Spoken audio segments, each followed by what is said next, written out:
This is a continuation of the Mokwheel Asphalt Ebike test and review. Please check the description section for a link to the previous unboxing, assembly, and controls video.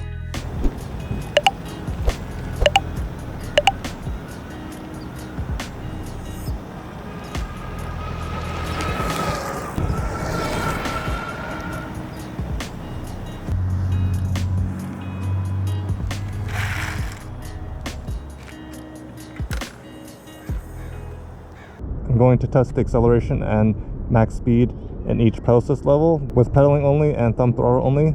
Starting in pedal assist 0, I'm just going to pedal and the pedal assist does not kick in, and feels like a normal bike. I don't feel much more resistance from the rear motor. I'm going to go to pedal assist 1 now.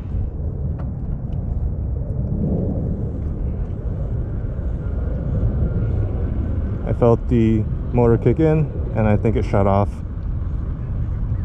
and I'm just comfortably cruising at 8-9 miles per hour. Going to pedal assist 2, felt the motor kick in and I felt it shut off around 11 miles per hour. It's going back down to 10. So I think what's happening is that it's a torque sensor, so even if I feel the motor shutting off, I need to pedal more in order for it to get to the max speed. So I'm going to start with pedal assist 2 again.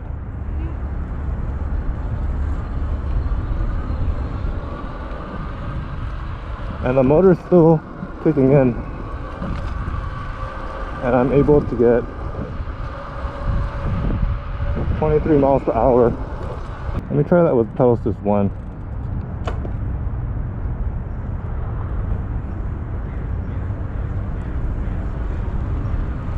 Yeah, the motor is not kicking in. Going to pedal assist 3.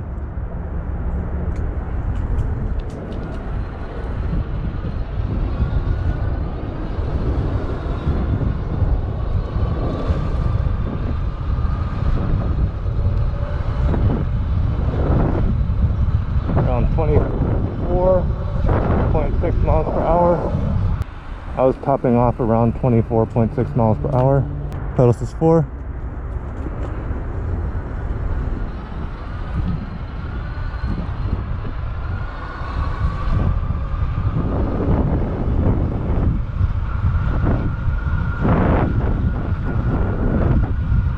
Doing 26. For pedal assist 4, I was topping off around 26 miles per hour. Going to pedal assist 5.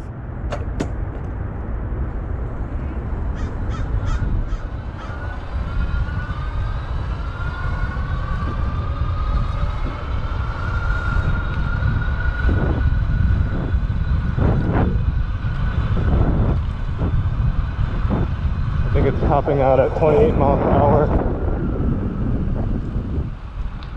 I'm going to test the thumb throttle on pedal assist 0, nothing happens. Pedal assist 1.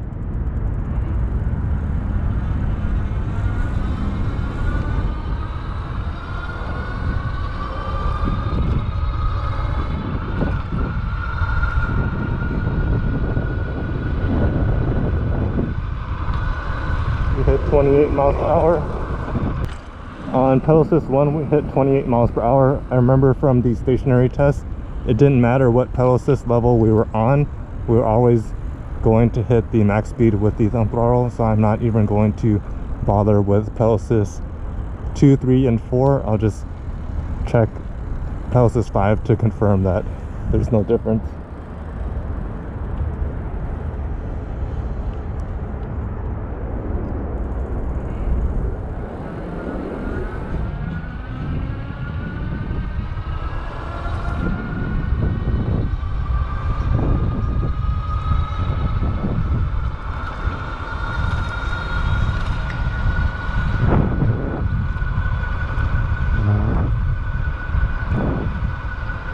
Getting close to 27, 28. That time we weren't able to hit 28, and I think the difference was because the controller might be a little hotter than the first test, but I think the acceleration didn't change much. One thing I remember is the startup intensity, so I'll just see if there's a difference in the two modes, so I'm just going to compare 1 and 5. This is startup intensity number 1, and I definitely feel that it's a lot slower for the acceleration.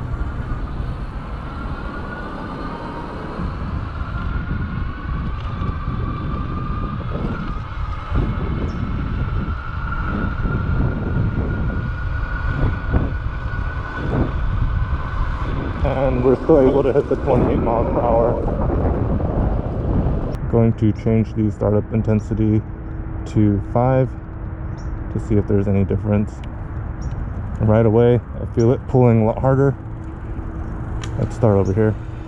Startup intensity 5. Definitely pulls a lot harder.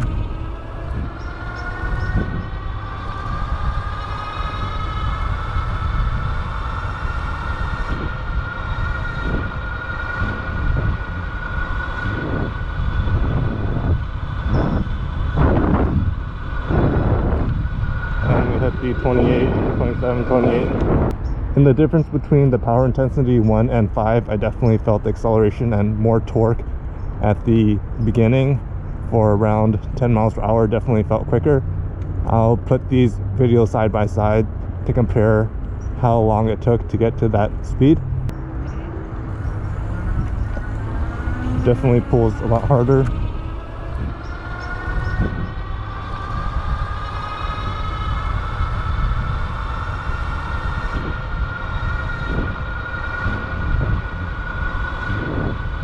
Right now I'm just going to test the brakes, so I'm going to hit the max speed and then slam on the brakes and see how soon it stops.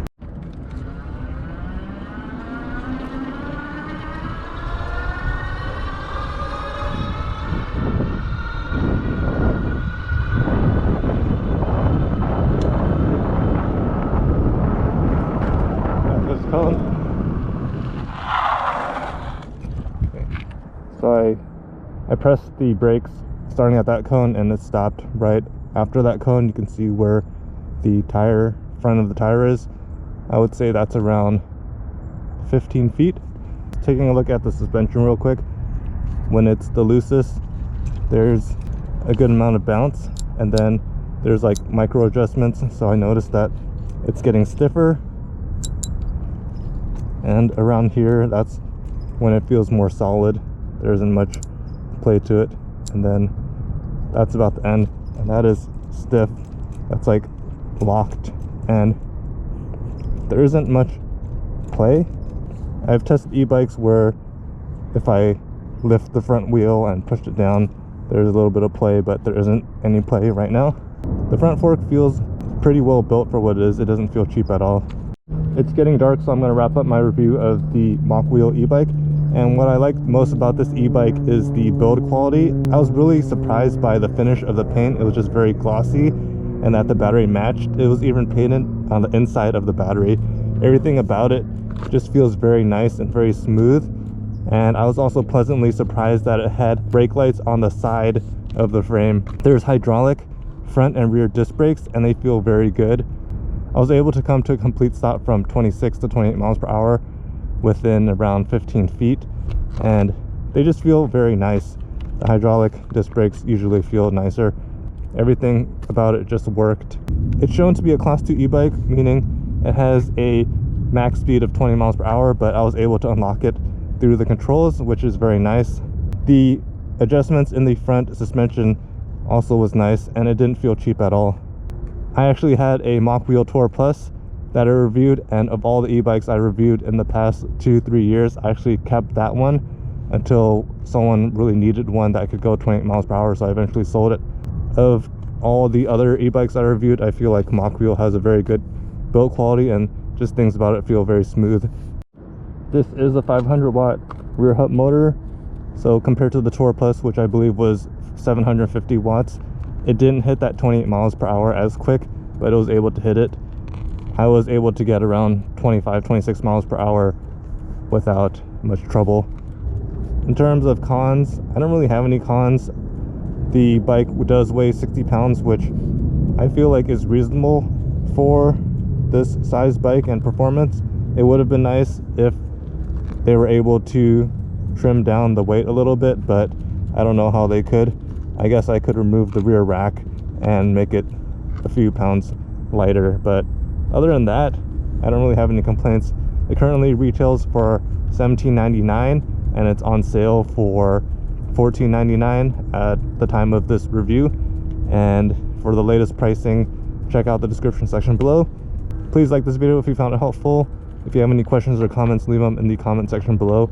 And if you want to see more videos like this, please subscribe to my channel. Thank you guys for watching and take care.